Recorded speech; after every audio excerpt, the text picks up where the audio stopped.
हज़रात, इस वक्त हम लोग पार्लियामेंट हाउस से आपसे मुखातिब हैं। आज जिस तरह के हुकूमत ने ये फॉर्म 47 की रिजीम ने सुप्रीम कोर्ट के प्रोसीजर एक्ट में और उसके साथ आर्मी, एयरफोर्स और नेवी के कवानीन में तरमीम की हैं, ऑपोजिशन को टाइम नहीं दिया, बिल्कुल बुलडोज किया। इसके जो असरात हैं वो मुल्क के लिए बहुत ही नफ़ी होंगे बदकिस्मती के साथ। आप ये अंदाज़ा लगा लें कि एक कैडेट जो पाकिस्तान मिलिट्री एकेडमी काकूल या नेवल एकेडमी या एयरफोर्स एकेडमी में भर्ती होते हैं तो साल में 2 बैचेस निकलते हैं और हर एक की कोशिश होती है कि मैं कम से कम 3 स्टार जनरल या एयर मार्शल या फिर आपके नेवी के एडमिरल बनूं। इस वक्त ये तोसी करनी 3 साल से 5 साल तक बहुत सारे अफसरान का हक इससे महरूम होगा।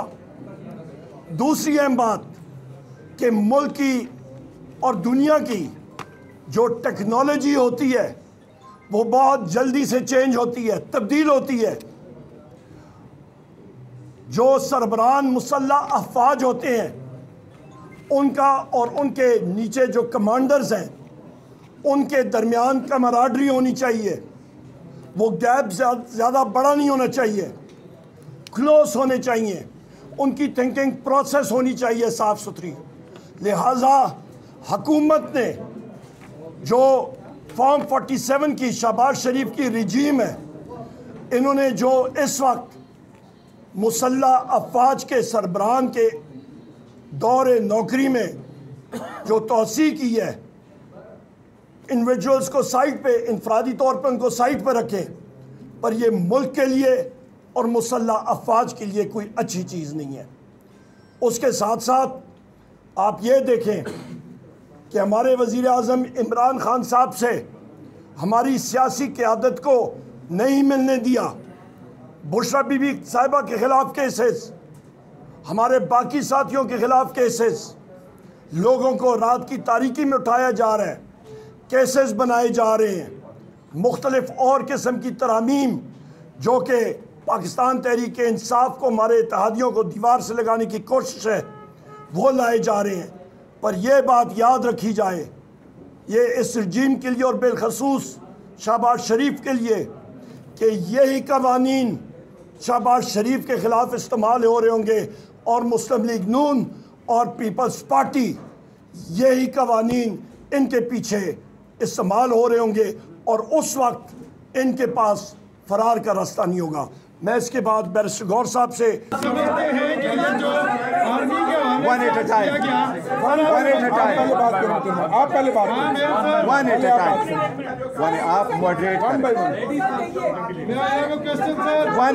Please one at a time आप मॉडरेट करें ना, 1 at a time।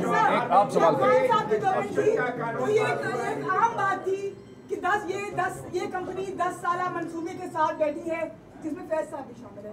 उस वक्त ये बात होती थी। आपको लगता है कि ये गवर्नमेंट भी 10 साल मंसूबे के साथ बैठी है? देखिए, ये मैं उसका मैं आपको जिक्र करूँ, हुआ ये था देखिए, जो उस वक्त का सिचुएशन राइज हो गया था वो इस सर्कमस्टांसेस में आइन का आर्टिकल 243 ये कह रहा है कि जो आर्म फोर्सेस के सरबराहान हैं वो वज़ीर आज़म, सदर वज़ीर आज़म के एडवाइस पे वो नॉमिनेट करेगा, लेकिन वहाँ टाइम फ्रेम नहीं है कि कितने अरसा के लिए होगा। जब बाजवा साहब का एक्सटेंशन का इशू आया तो उन्होंने रूल्स के मुताबिक किया था, लेकिन मैटर सुप्रीम कोर्ट में गया और सुप्रीम कोर्ट ने जब पूछा तो सुप्रीम कोर्ट को ये बताया गया कि जिस तरीके से जनरल ज़िया साहब की एक्सटेंशन हुई थी, मुशर्रफ साहब की हुई थी, कियानी साहब की हुई थी, ये उसी तरीके से ये समरी फॉलो की गई। सुप्रीम कोर्ट ने एक डिटेल जजमेंट दे दी जिसमें कोसा साहब भी थे और detail judgment justice Mansoor Ali Shah साहब की थी और उन्हें कोई गाइडलाइंस दी और कहते कानून साजी करे। उस कानून साजी के मुताबिक द मैक्सिमम 3 साल की मुद्दत रखी गई और अगर एक्सटेंशन की ज़रूरत हुई कुछ वजूहात के बिना पे तो वो 3 साल के लिए, इसलिए वो सर्कमस्टांसेस इंफॉर्मेशन साहब बताएंगे किसने सवाल लेना है।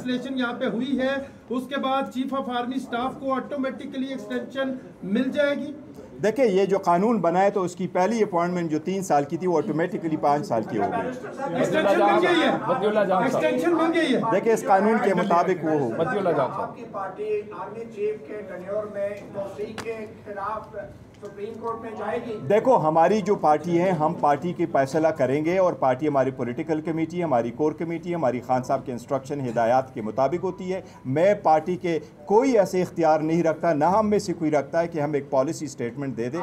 इस वक्त जो हम स्टेटमेंट दे रहे हैं वो ये दे रहे हैं कि जिस तरीके से कानून साजी की गई ये कानून साजी ही गलत है, चाहे वो जजेस की कौन सी सुप्रीम कोर्ट जिसने 8 और 5 का फैसला नहीं माना गया, वो सुप्रीम कोर्ट जिसके 8 सीटों का फैसला नहीं माना गया। बैरिस्टर साहब ये बता दें कि अभी आपके सिविल कोर्ट बना रहे हैं। बैरिस्टर साहब ये बता दें अभी आपके इत्तेहादी और हम ख्याल जमात के जो सरबराह हैं मौलाना फजलमान साहब ने प्रेस कॉन्फ्रेंस की है और सारी कानून साजी को उन्होंने एक अल्फाज में जो है उसका अहाता किया है कि पाकिस्तान में आज सिविल मार्शल लग गया है। आपका क्या मौक़िफ़ है? देखिए यही मुतसिल सवाल है। उन्होंने कहा है कि हम इसके खिलाफ जाएंगे, अवाम में जाएंगे और बोलेंगे। आपका क्या राय है? देखिए मैंने आपको मुझे तो इनके अल्फाज का नहीं पता था और मैं असम्बली में था तो मैंने उनके नहीं सुने, बरामने मैंने आपको इब्तदाई अल्फाज यही किए कि आइन की बेईमानी किया जा रहा है, जमहूरियत को बादशाहत में तब्दील किया जा रहा है, अपोजिशन को ख़त्म किया जा रहा है। तो यही तो हमने तो स्टेट असम्बली के जो मुल्क को नुकसान दिया जा रहा है। बॉटम लाइन ऐवान में लड़ाई, ऐवान में शोर शराबे से बेहतर नहीं था कि आप लोग बैठ जाते अपना मौका नहीं दे भाई मेरे वो सुनने के लिए तैयार नहीं थे, वो हमें फ्लोर नहीं दे रहे थे। एक बात मैं बताऊं आपको, देखो जमहूरी मामलिक में हमेशा ईवान में ऐसा शोर शराबा हो जाता है, लेकिन आप बात करते हो फिर उसके बाद भी हो जाता है। लेकिन हमें जो हमेशा से शिकवा रहा है और शिकायत रही है वो ये कि हमें मौका ही नहीं दिया जाए। अहम कानून साजी पर हमें मौका नहीं दिया। वो असल में जल्दी में थे शाहबाज शरीफ और लॉ मिनिस्टर के हैंडलर्स ने चुक्का लेके पीछे से वो मार रहे थे। Thank you sir. मेरा माइक दे दो। तीनों सर्विस चीज की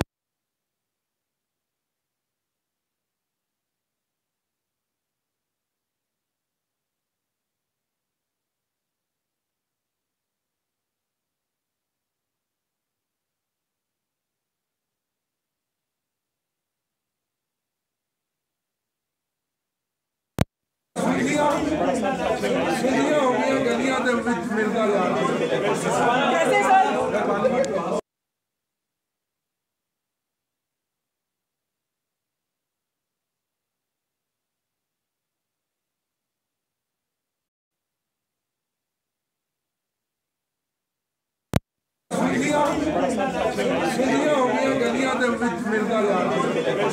कैसे सर?